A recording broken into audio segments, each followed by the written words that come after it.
A grande questão das proporções é que é um conceito bem simples de entender e fácil de aplicar, mas para melhorar sua noção de proporção é necessário algo que eu nunca vejo em estudantes ou novatos em qualquer área. É necessário paciência. Corrigir erros e aprender leva tempo. Hoje vamos conversar sobre como esses dois conceitos, proporção e simetria, afetam a qualidade do nosso trabalho. Existem usos mais variados do que simplesmente medir coisas.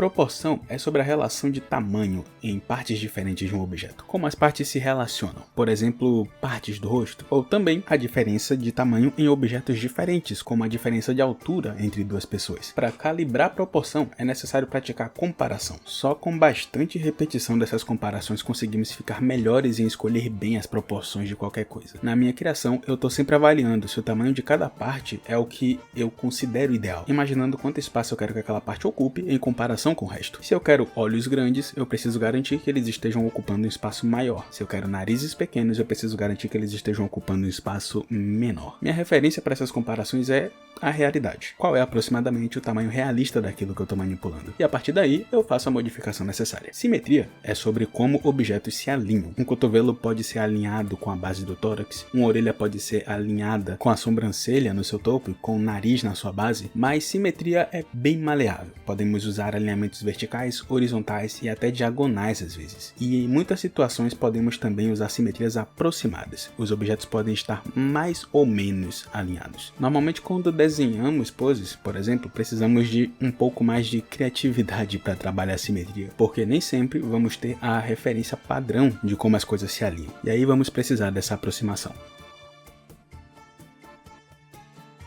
O uso principal de proporções e simetrias é para repetirmos o que é real. Quando temos algo com tamanhos e alinhamentos realistas, temos uma representação da realidade. Pintores de retrato e desenhistas de realismo vão passar muito tempo garantindo que tudo está no tamanho certo e no lugar certo. Essa é a forma como eles garantem o apelo visual do seu trabalho. Quando eu quero criar um trabalho mais realista, que é coisa rara, eu sempre dou uma ênfase muito maior nas proporções durante o esboço, garantindo que está tudo no lugar certo com a aparência que deveria ter antes de adicionar qualquer tipo de detalhe. Isso vai desde as coisas mais óbvias, como as partes do rosto ou do corpo, até coisas mais sutis, como o comprimento de um músculo às vezes. Eu geralmente defendo estudar outros artistas em vez da realidade, já que eles simplificam essa realidade pra gente, mas de vez em quando é bom entender como as coisas funcionam no mundo real diretamente. Assim temos uma referência de como podemos manipular proporções e criar nossos trabalhos mais estilizados.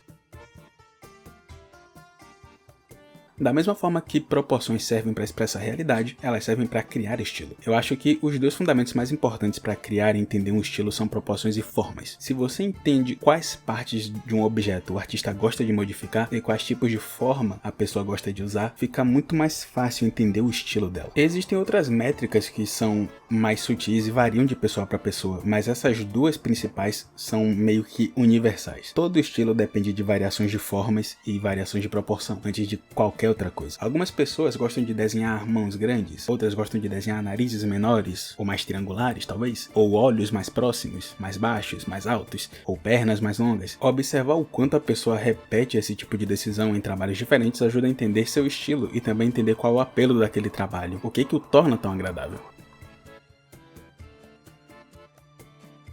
Simetria tem um papel importante na criação do apelo visual. Equilibrando ou desequilibrando as características de um personagem ou de um objeto, conseguimos torná-lo mais interessante. Do mesmo jeito que formas muito previsíveis criam um certo desinteresse, eu falei sobre isso no vídeo sobre formas, objetos muito simétricos podem sofrer do mesmo problema. O uso de assimetria para criar interesse visual é bem comum. Ao colocarmos características diferentes em partes iguais, como algum acessório de um lado só do corpo, ou até mesmo assimetria na pose, por exemplo, criamos uma variação saudável que ajuda a tornar o objeto mais interessante. O objetivo de trabalhar assimetrias geralmente é criar um desequilíbrio visual, tendo uma característica que só existe de um lado, ou que pende mais para um lado. É como se pesássemos um lado só de uma balança. Então o ideal é ter esse tipo de assimetria acontecendo mais de uma vez no mesmo objeto, com desequilíbrio indo para lados diferentes. Mas também existe muito espaço para simetria no apelo, quando queremos reproduzir algo mais equilibrado, místico ou talvez até divino. Uma simetria equilibrada ajuda nessa mensagem. Passa uma ideia de perfeição.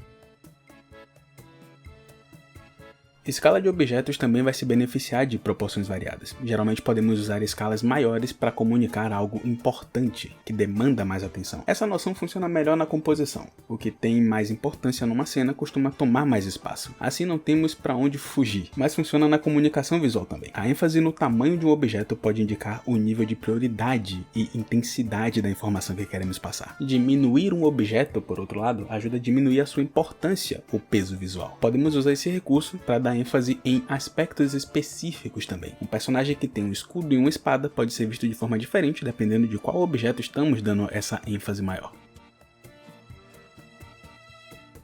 A noção que eu vou falar agora funciona melhor em personagens ou qualquer criação que tenha um corpo que nos lembre formas humanoides ou animais, mas tem seu espaço em outros objetos também. Pensar em pontos fortes e fracos nos ajuda a decidir as proporções. Se o personagem é um predador, grandes garras ou dentes afiados vão ajudar visualmente. Se ele é fisicamente forte, talvez braços maiores e tronco mais largo. Se ele é um tagarela, uma boca maior. E se tratando de fraqueza, é só fazer o oposto, diminuir qualquer coisa que seja fraca ou menos efetiva. Esse tipo de aplicação acontece de forma mais óbvia em trabalhos bem estilizados, como cartoon, por exemplo, mas pode ser usado até mesmo no realismo. É possível dar uma leve manipulada no tamanho de certas características para aumentar o apelo visual. Podemos fazer isso em objetos também. Eu sinto que funciona melhor em objetos que tem alguma mecânica. Um canhão, por exemplo, se tiver um cano mais largo e curto, ele parece mais destrutivo, porém impreciso. E se o cano for fino e longo, parece que ele tem menos poder, só que mais precisão. Mudar o tamanho de partes de um objeto ajuda a indicar vantagem e desvantagem relacionado à sua função. No final das contas, proporções e simetrias têm muito mais a oferecer do que apenas a técnica de como medir as coisas. Podemos explorar esses fundamentos de várias formas, criando os nossos objetos. E assim podemos criar objetos e personagens únicos. Esses dois impactam na nossa visão da realidade, na criação de estilo, apelo visual, importância de certos objetos ou partes de um objeto, e também servem para comunicar e dar pistas visuais sobre o que estamos criando. Eu falei mais cedo sobre formas trabalharem junto com a proporção para criar estilo, e se você tem interesse em entender melhor como a forma afeta a sua criação, tem um vídeo completo sobre esse assunto aqui no canal. Dá uma olhada lá se ainda não assistiu.